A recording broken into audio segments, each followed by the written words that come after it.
Assalamualaikum warahmatullahi wabarakatuh. Selamat malam pemirsa, apa kabar Anda? Semoga Anda dan keluarga dalam keadaan sehat. Jumpa lagi bersama saya Maya Karim, kali ini dalam Bincang Bareng BPJS Kesehatan. Pada masa pandemi COVID-19 seperti saat ini, tentu kita dituntut untuk selalu beradaptasi.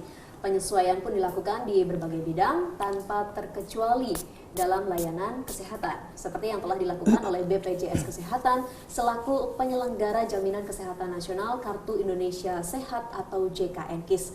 Nah, untuk membahas bagaimana perubahan layanan kesehatan di masa pandemi seperti saat ini, kita akan berbincang langsung dengan Ibu Dr. Elsa Novelia MKM selaku Deputi Direksi Bidang Jaminan Pelayanan Kesehatan Rujukan BPJS Kesehatan. Halo Ibu, kabar baik ya Bu Elsa? Alhamdulillah, kabar baik Mbak Maya. Tapi tentunya mengkhawatirkan sekali Bu ya, kondisi seperti saat ini, pandemi COVID-19 tentu membawa dampak. Lalu seperti apa akibat yang ditimbulkan khususnya dalam akses layanan kesehatan untuk peserta JKN-KIS? Iya, tentu saja kita tidak bisa memungkiri ya Mbak Maya bahwa pandemi COVID ini berdampak kepada semua sektor termasuk layanan kesehatan. Tentu yang utama adalah di fasilitas kesehatan. Dalam rangka akses layanan kesehatan peserta JKN secara langsung itu tidak menyebabkan masyarakat kesulitan dalam mengakses layanan kesehatan karena kita sudah bekerja sama dengan lebih dari 22.000 fasilitas kesehatan layanan primer yang dalam hal ini mulai dari dokter keluarga, kemudian ada klinik, ada puskesmas, dan di fasilitas kesehatan rujukan itu ada sekitar lebih dari 2.400 fasilitas kesehatan yang terus bertambah. Bahkan di masa pandemi COVID ini cukup banyak fasilitas-fasilitas kesehatan baru yang tumbuh yang kemudian mengajukan kerjasama kepada BPJS Kesehatan. Tentu kita melihat juga bahwa banyak layanan-layanan tertentu itu yang sementara tidak diaktifkan oleh rumah sakit, terutama layanan-layanan yang memang sangat beresiko tinggi. Contoh mungkin poli-poli layanan gigi, kemudian layanan mata, atau layanan-layanan tertentu yang memang resiko terpaparnya tinggi kepada peserta. Tapi tentu saja kita tidak menyebabkan kemudian peserta tidak dapat mendapatkan akses layanan. Kita harus betul-betul selektif mana layanan betul-betul diperlukan kepada peserta yang dapat diberikan oleh fasilitas kesehatan. Seperti itu Mbak Maya.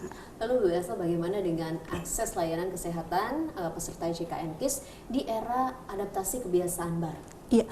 Tentu yang paling utama dalam pelayanan COVID itu adalah menjaga standarisasi agar peserta yang sebelumnya tidak pernah terpapar atau kemudian peserta ini kemudian sebenarnya tidak terpapar dengan orang yang COVID kemudian menjadi beresiko. Jadi betul-betul bagaimana BPJS Kesehatan membangun sistem yang terstandar agar mengamankan masyarakat. Jadi kita membangun berbagai macam proses komunikasi online gitu ya dan layanan-layanan digital sehingga peserta yang bertemu dengan dokter adalah betul-betul peserta yang betul-betul membutuhkan kontak langsung dengan fasilitas kesehatan seperti itu. Boleh dijelaskan lebih lanjut Bu soal layanan digital ataupun yang sistemnya online seperti ini, seperti apa sebetulnya yang bisa diakses oleh peserta JKN-KIS? Iya, tentunya kita membangun layanan digital itu sudah lama sebenarnya sebelum pandemi COVID ini. Jadi BPJS Kesehatan itu mempunyai satu ekosistem digital gitu ya yang memang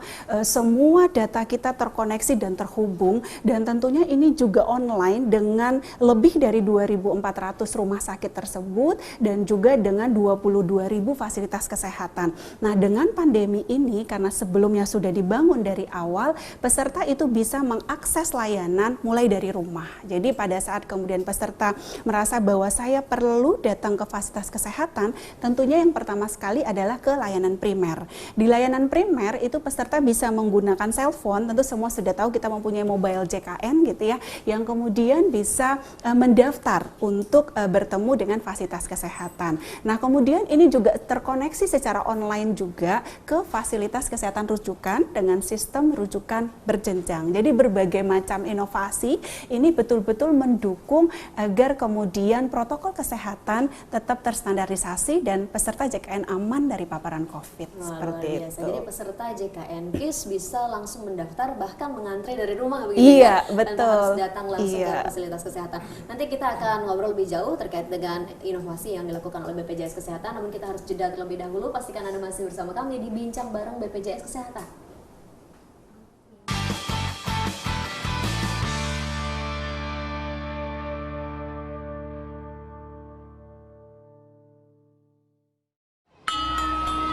Sejak kecil, kita sudah diajarkan untuk disiplin. Kini, sesibuk apapun bukan alasan untuk tidak patuh bayar iuran JKN KIS. Membayar dengan cara auto debit adalah solusinya. Hidup lebih berarti membantu sesama untuk optimis melangkah ke depan. Ayo, daftar dan bayar iuran JKN KIS dengan cara auto debit. Dengan gotong royong, semua tertolong. Alhamdulillah, Pak Sastor sudah sehat. Biayanya pasti mahal. Oh tidak, dengan JKN KIS saya terlindungi. Kita karyawan juga didaftarin JKN KIS, beban jadi ringan karena bergotong royong. Sayang, nanti kalau kita punya anak, abang daftarin JKN KIS ya. Abang bisa aja. Wah, ini baru warga negara yang patuh. Ayo daftar dan dapatkan KIS digital melalui mobile JKN dan bayar iuran. Dengan gotong royong, semua tertolong. Sejak kecil, kita sudah diajarkan untuk disiplin. Kini, sesibuk apapun bukan alasan untuk tidak patuh bayar iuran JKN KIS. Membayar dengan cara auto debit adalah solusinya. Hidup lebih berarti membantu sesama untuk optimis melangkah ke depan. Ayo, daftar dan bayar iuran JKN KIS dengan cara auto debit. Dengan gotong royong, semua tertolong.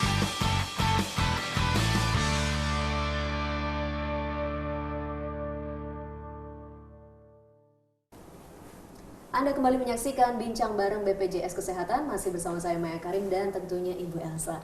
Bu Elsa, tadi disebutkan beberapa inovasi, salah satunya bisa mendaftar dan mengantre dari rumah. Apakah ada inovasi lain yang bisa kita akses secara daring atau secara online melalui mobile JKN? Ya, kalau untuk fasilitas kesehatan rujukan, kita mengembangkan berbagai inovasi tentunya secara digital. Kita menangkap betul kebutuhan daripada peserta terhadap layanan itu apa. Salah satunya itu adalah seringnya banyak keluhan pada saat peserta JKN KIS berkunjung ke rumah sakit, kamar penuh gitu, tidak tersedia ruangan tempat tidur. Bahkan kita juga sering mendengar, itu membuat kita sedih bahwa kok pasien JKN KIS itu di nomor 2 kan pada saat mungkin saya mengatakan sebagai pasien JKN KIS kemudian tidak tersedia tempat tidur. Lalu kemudian mulai dari beberapa tahun yang lalu kita bersinergi dengan fasilitas kesehatan untuk membangun sistem display tempat tidur. Jadi kemudian rumah sakit secara up to date itu mengupdate data-data tempat tidurnya tersedia atau tidak. Pada awalnya ini dibangun secara manual, jadi hanya berupa screen TV di setiap fasilitas kesehatan. Tapi tentunya ini tidak mudah diakses. Lalu kemudian semua informasi ini kita koneksikan secara digital dan juga bisa diakses oleh peserta melalui cellphone-nya. Jadi kemudian pada saat peserta ingin berkunjung kepada sebuah fasilitas kesehatan bisa langsung mengecek, oh apakah di sana tersedia tempat tidur, layanan apa yang dibutuhkan. Misalnya, oh saya membutuhkan layanan ICU, saya membutuhkan layanan ruang rawat inap kelas 1 atau kelas 2. Nah, itu bisa dicek oleh peserta sehingga sebelum memastikan berkunjung kepada fasilitas kesehatan mana dalam kunjungan rawat inap, peserta sudah terlebih dahulu mengetahui. Itu salah satu inovasi juga dalam rangka tentunya memudahkan layanan bagi peserta, Mbak Maya. Apakah sudah seluruh rumah sakit yang bekerja sama dengan BPJS Kesehatan misalnya sudah terdaftar dan memiliki sistem yang sama, sistem digital yang terbangun dalam JKN Mobile? Iya, kalau terbangun secara seluruh fasilitas kesehatan tentunya ada 2.400 lebih fasilitas kesehatan rujukan dan rumah sakit ada sekitar 2.200 dan ada beberapa rumah sakit yang memang berada di wilayah cukup sulit jaringan komunikasinya. Jadi seperti di daerah-daerah timur itu ada beberapa yang memang tidak, tapi mayoritas untuk yang tidak ada permasalahan jaringan teknologi komunikasi semuanya sudah terkoneksi untuk layanan display tempat tidur. Nah, selain layanan display tempat tidur di rumah sakit, kita juga mendorong rumah sakit untuk membangun sistem antrian secara online gitu ya. Dengan tadi kita dibangun di layanan primer, terbangun kepada layanan rujukan. Nah, ini kita sedang terus bekerja sama dengan rumah sakit untuk mengembangkan sistem layanan ini. Wah, luar biasa. Kita nantikan kerjasama ini akan berjalan lebih luas lagi dan lebih banyak lagi. Nah, kembali lagi soal masa pandemi COVID-19 ini, apakah peserta yang terdaftar di JKN KIS tapi kemudian dia positif COVID-19, apakah dia masih bisa mengakses layanan dari BPJS Kesehatan? Iya, tentu saja dengan kondisi pandemi COVID ini kita bisa melihat betul bagaimana komitmen pemerintah terhadap masyarakat dalam layanan COVID ini. Khusus untuk layanan COVID, semua masyarakat tidak melihat lagi kepesertaannya itu dijamin oleh negara, dan bukan hanya di fasilitas kesehatan yang bekerja sama dengan BPJS Kesehatan, tapi di seluruh fasilitas kesehatan yang ada di Indonesia itu diberikan penjaminan oleh pemerintah. Dan bahkan penjaminan ini dimulai dari awal sebelum peserta dinyatakan positif. Jadi begitu pasien misalnya ada indikasi terhadap satu kondisi COVID, itu bisa datang ke fasilitas kesehatan rujukan apapun jenis kepesertaannya gitu ya, di rumah sakit manapun ini dijamin oleh negara. Seperti itu Mbak Maya. Lalu bagaimana dengan pasien yang dia merupakan peserta JKN KIS, ada kondisi kesehatan yang dia mengharuskan pergi ke fasilitas kesehatan rujukan, namun untuk fasilitas kesehatan rujukan tersebut, katakanlah rumah sakit, mengharuskan adanya tes COVID-19.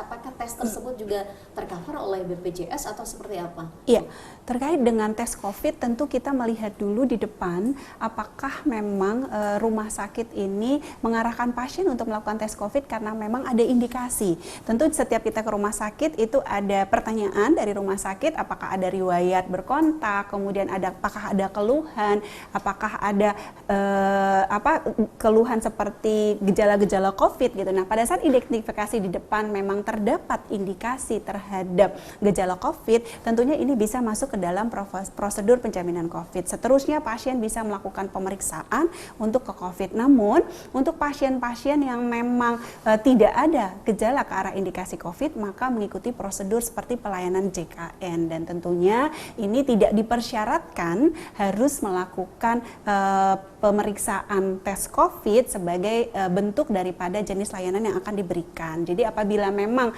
ada fasilitas kesehatan tertentu yang mewajibkan semua layanan gitu ya, ini tentu dapat kita komunikasikan karena termasuk yang tidak dijamin untuk layanan screening seperti itu. Sudah jelas. Ini menjadi salah satu pertanyaan pribadi saya juga. Iya, betul. Baik, Bu Elsa, kita akan lanjutkan ngobrol-ngobrolnya, tapi usai jeda berikut. Jadi pastikan Anda masih bersama kami di Bincang Bareng BPJS Kesehatan.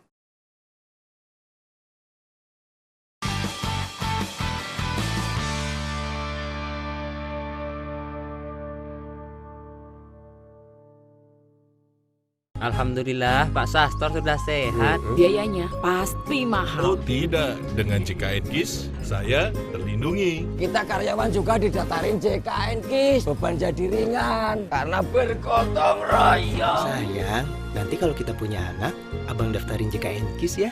Abang bisa aja. Wah, ini baru warga negara yang patuh. Ayo daftar dan dapatkan KIS digital melalui mobile JKN dan bayar iuran. Dengan gotong royong, semua tertolong. Sejak kecil, kita sudah diajarkan untuk disiplin. Kini, sesibuk apapun bukan alasan untuk tidak patuh bayar iuran JKN KIS. Membayar dengan cara auto debit adalah solusinya. Hidup lebih berarti membantu sesama untuk optimis melangkah ke depan. Ayo, daftar dan bayar iuran JKN KIS dengan cara auto debit. Dengan gotong royong, semua tertolong. Alhamdulillah Pak Sastor sudah sehat. Biayanya pasti mahal. Oh tidak, dengan JKN KIS saya terlindungi. Kita karyawan juga didaftarin JKN KIS, beban jadi ringan karena bergotong royong. Sayang, nanti kalau kita punya anak, abang daftarin JKN KIS ya. Abang bisa aja. Wah, ini baru warga negara yang patuh. Ayo daftar dan dapatkan KIS digital melalui mobile JKN dan bayar iuran. Dengan gotong royong, semua tertolong.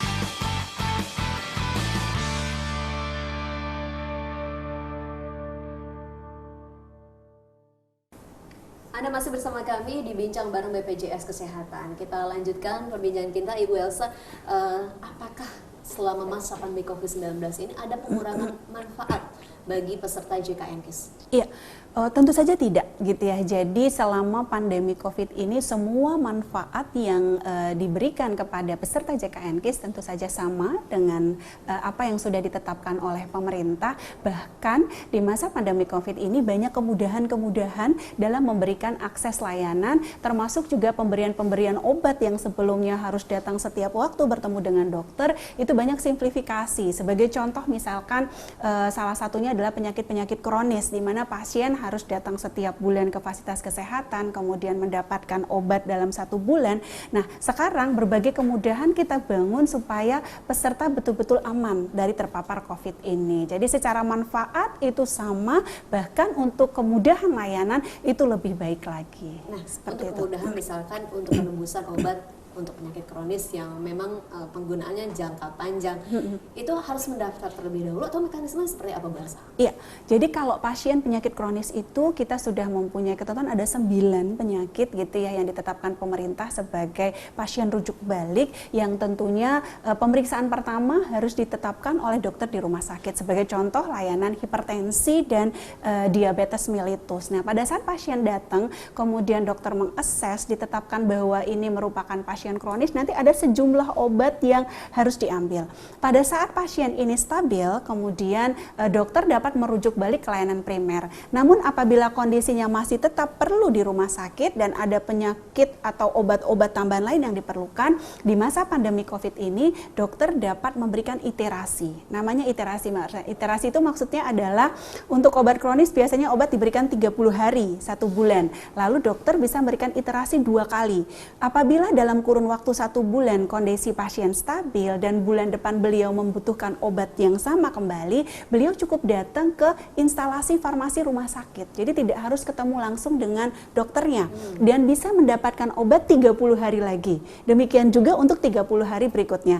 Tentu saja apabila ada hal-hal emergensi, urgent yang harus bertemu dengan dokter, peserta dapat bertemu dengan dokter. Nah, ini kemudahan-kemudahan yang kita juga betul-betul berupaya mengamankan masyarakat atau peserta Prolanis berkontak dengan fasilitas kesehatan. Demikian juga memberikan fokus kepada rumah sakit dan dokter terhadap pasien-pasien yang betul-betul membutuhkan penanganan. Seperti itu. Selain itu kemudian apalagi yang mungkin bisa diakses oleh peserta JKN-KIS yang merupakan penderita penyakit katastrofik? Iya, kemudahan-kemudahan lain tentu untuk penderita penyakit katastrofik ini layanannya salah satu yang kita kembangkan terbaru itu adalah layanan bagi peserta hemodialisa.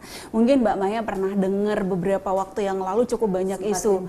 Sempat gencar, kok pasien HD udah jelas-jelas kronis ada di rumah sakit harus bolak-balik ke FKTP minta rujukan. Padahal kan udah jelas-jelas mau HD gitu kan ceritanya. Nah, lalu kemudian sebenarnya ada 2 hal. Kita ingin memastikan sebenarnya dokter keluarga, dokter primer itu betul-betul memahami dan memantau kondisi pasien.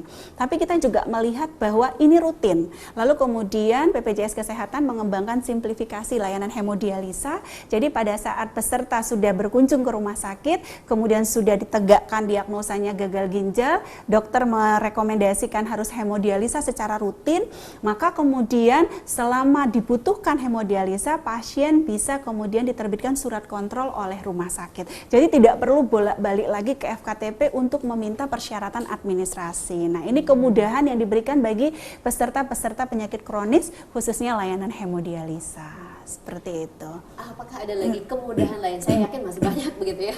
Banyak ya. Kemudahan lain yang saat ini tengah dikembangkan oleh BPJS Kesehatan. Iya, kemudahan lain salah satunya adalah mungkin ini juga BPJS itu sangat aware dengan setiap keluhan. Jadi Mbak Maya dulu gitu sebelum awal tahun 2014 kita melihat bahwa yang terpenting adalah peserta dijamin. Tapi dengan bergeraknya tahun, ekspektasi masyarakat terus meningkat. Nggak mau antri, maunya sama dokter ini, maunya informasinya segera gitu ya. Nah, salah satu keluhannya waktu itu adalah kami nggak tahu tentang kapan kami akan melakukan tindakan operasi gitu ya. Terus kemudian di rumah sakit mana saya bisa dapat. Jadi kita mendengar bahwa mau operasi X aja itu bisa lama banget menunggunya. Daftar antriannya lama gitu kan ya. Dan masyarakat nggak tahu ini kapan nih saya dioperasi. Lalu kemudian BPJS Kesehatan mengembangkan layanan informasi juga yang sekarang kita garap itu adalah informasi terkait dengan tindakan operasi. Jadi peserta betul-betul tahu bahwa pada saat saya sudah ditegakkan diagnosa, saya bisa tahu kapan saya akan dioperasi. Operasi apa saja yang dilakukan oleh rumah sakit. Tentu saja identitas nama itu betul-betul kita lindungi kalau memang dipapar oleh rumah sakit dalam bentuk display, tapi betul-betul bisa tahu, masyarakat betul-betul tahu, oh ternyata saya belum ditindak karena memang ada antrian operasi. Nah, sekarang lebih dari 350 rumah sakit ini sudah mengimplementasikan, dan kami terus mengupayakan agar ke depan seluruh fasilitas kesehatan itu betul-betul mempunyai display terkoneksi dengan mobile JKL untuk layanan operasi. Kita nantikan Seperti ini semua itu. berjalan dengan lancar supaya lebih transparan lagi kepada masyarakat. Iya. Oke, pemirsa, kita harus jeda terlebih dahulu. Pastikan Anda masih bersama kami.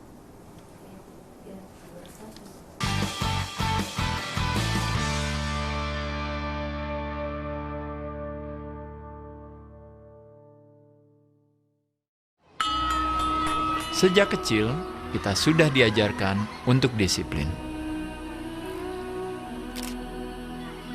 Kini, sesibuk apapun bukan alasan untuk tidak patuh bayar iuran JKNKIS. Membayar dengan cara auto debit adalah solusinya.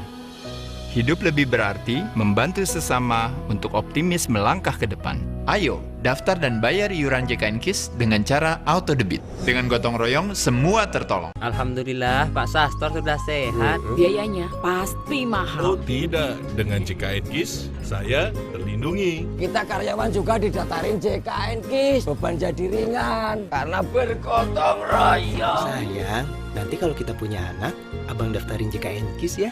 Abang bisa aja. Wah, ini baru warga negara yang patuh. Ayo daftar dan dapatkan KIS digital melalui mobile JKN dan bayar iuran. Dengan gotong royong, semua tertolong. Sejak kecil, kita sudah diajarkan untuk disiplin. Kini, sesibuk apapun bukan alasan untuk tidak patuh bayar iuran JKNKIS. Membayar dengan cara auto debit adalah solusinya. Hidup lebih berarti membantu sesama untuk optimis melangkah ke depan. Ayo, daftar dan bayar iuran JKNKIS dengan cara auto debit. Dengan gotong royong, semua tertolong.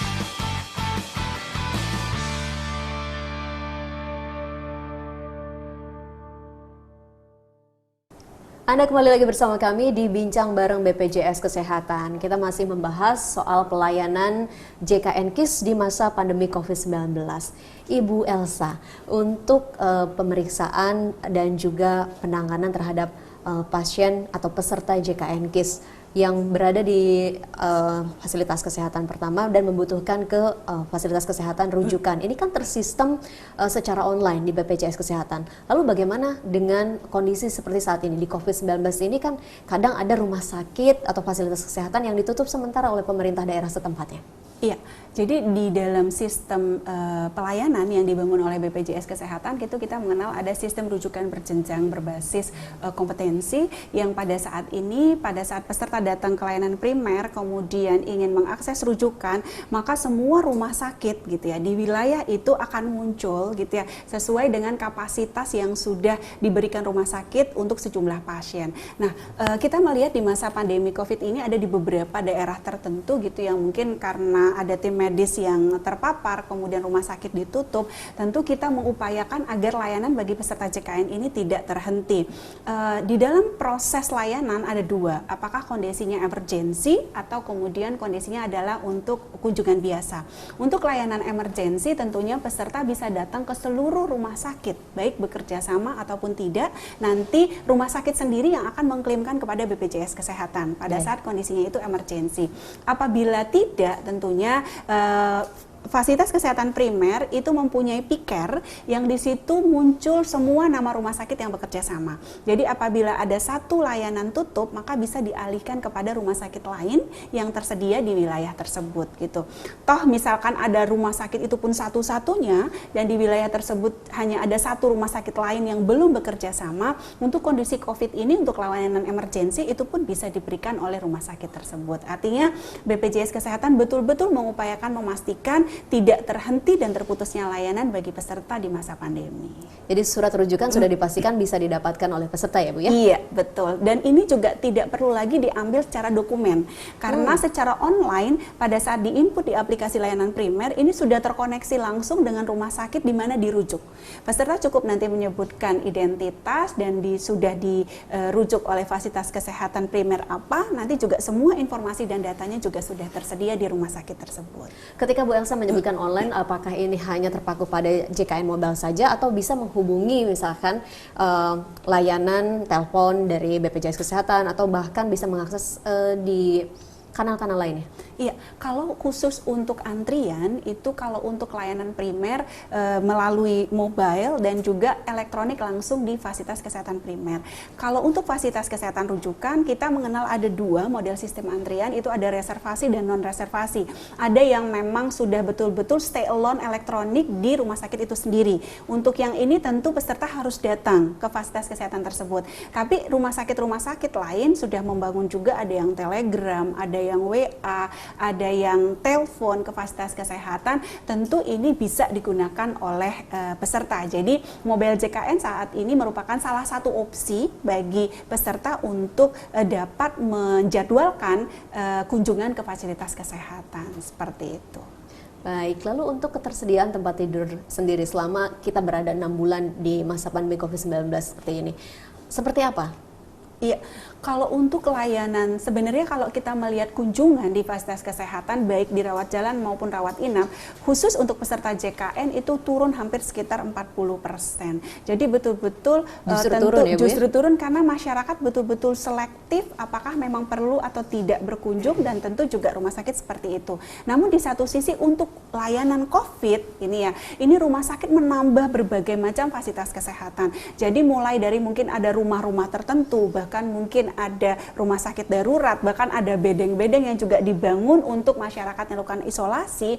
Ini menjadi area yang kemudian banyak diperlukan oleh fasilitas kesehatan, dan jangan khawatir gitu ya, ini semua gitu ya dijamin oleh negara. Sehingga yang perlu saya sosialisasikan kepada masyarakat adalah apabila memang terindikasi atau terpapar COVID berkunjung ke fasilitas kesehatan, ini udah dijamin oleh negara dan tidak ada pembiayaan tambahan. Jadi kalau ternyata ada permintaan biaya atau hal-hal terkait dengan layanan COVID-nya, ini agar dilaporkan karena negara betul-betul sudah menjamin semua layanan terkait dengan layanan COVID. Demikian juga untuk layanan JKN. Layanan JKN juga kalau sesuai prosedur itu tidak ada biaya tambahan yang dibebankan kepada peserta seperti itu. Baik, terakhir mungkin informasi apa saja yang ingin ditekankan dan disampaikan kepada pemirsa selain tadi ya tambahan-tambahan biaya yang perlu dipertanyakan? Iya betul.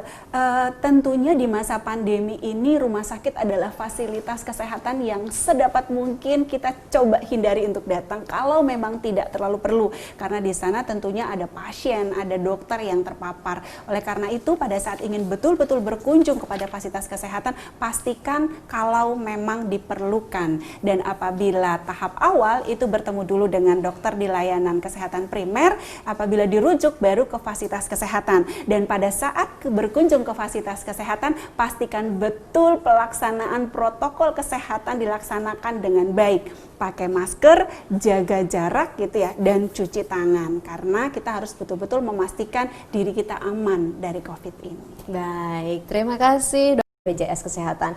Dan Anda juga pemirsa, terima kasih sudah bergabung bersama kami. Akhir kata, sampai jumpa. Kita kenakan lagi maskernya, Bu. Iya.